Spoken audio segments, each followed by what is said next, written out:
بسم اللہ الرحمن الرحیم۔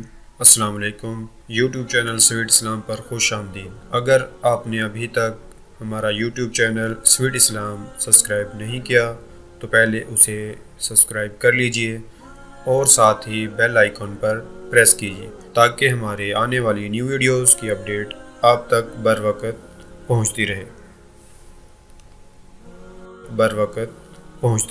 میرے حضور نے ہاتھ اٹھا کر دعا کی کہ یا اللہ عمر بن خطاب یا عمر بن حشام میں سے کسی ایک کو ایمان کی دولت عطا فرما۔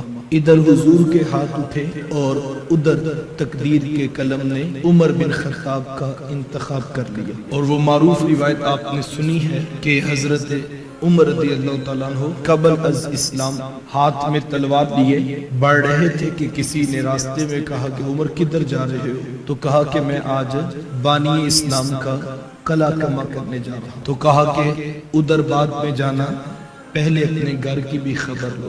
کہا کیا ہوا؟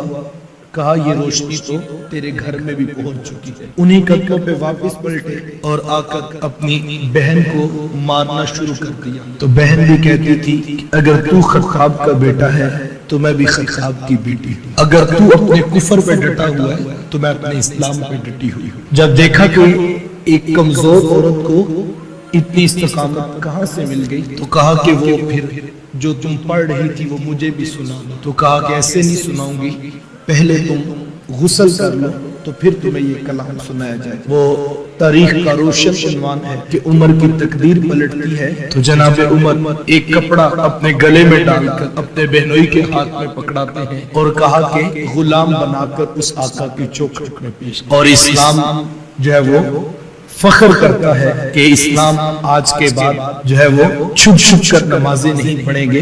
صحابہ اب مکہ المکرمہ میں صحن حرم پہ آپ کے رب کی توحید کا اعلان کرنے لگے، اور علماء نے لکھا ہے باقاعدہ طور پر حضرت عمر رضی اللہ تعالیٰ عنہ ایک شخص کے دروازے پر جاتے اور اسے مخاطب کر کے کہتے کہ جب کوئی کمزور شخص ایمان لاتا تھا تو تم اسے مارتے تھے، آؤ آج عمر بن خطاب نے اسلام قبول کیا۔ لیکن کسی کی جرت نہیں تھی کہ وہ عمر کے سامنے کھڑا ہو سکے۔ تو حضرت عمر رضی اللہ تعالیٰ عنہ قرآن کی تاثیر ان کی روح میں اتر گئی اور وہ اسلام والے ہو گئے۔ قرآن سنا تو حضرت عمر رضی اللہ تعالیٰ عنہ اسلام لیا۔ پھر جب اسلام کے مصلی امامت پہ کھڑے ہوتے ہیں تو جو قرآن سن کے اسلام کی طرف آئے پھر ان کا دور ہمایوں ہے۔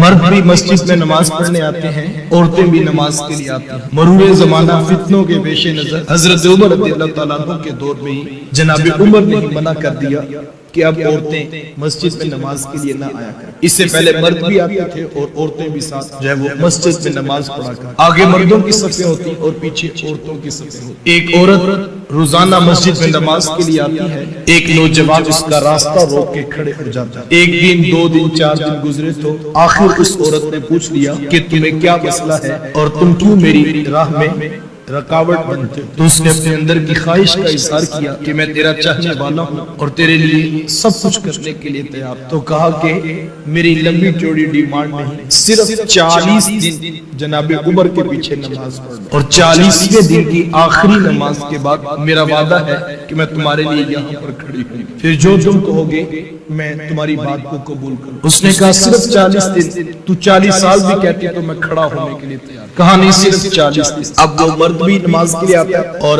وہ عورت بھی مسجد میں نماز کے لیے آتا ہے۔ 1 دن، 2 دن، 3 دن، نہ جانے جناب عمر نے قرآن کی کون سی آیات پڑھی ہوں گی اور وہ کیسا سوس اور گداز تھا جو جناب عمر کی زبان سے نکلا اور اس نوجوان کے من میں اترتا چلا گیا۔ 40ویں دن کی آخری نماز کے بعد وہ عورت جب مسجد سے نماز پڑھ کر نکلی اور وہ نوجوان بھی نماز پڑھ کر نکلا، یہ آنکھیں نیچی کر کے گزرنے لگا تھا کہ اس نے روک کر کہا کہ اے نوجوان، شاید تو بھول گیا 40 دن قبل تیری اور میری یہاں پر ملاقات ہوئی تھی اور میں حسب وعدہ موجود ہوں۔ تو یہ آنکھیں نیچی کر کے کہنے لگا میری بہن اب خیریت سے کھڑی رہو۔ عمر نے دل کا تعلق عرش کے رحمان سے جوڑ دیا۔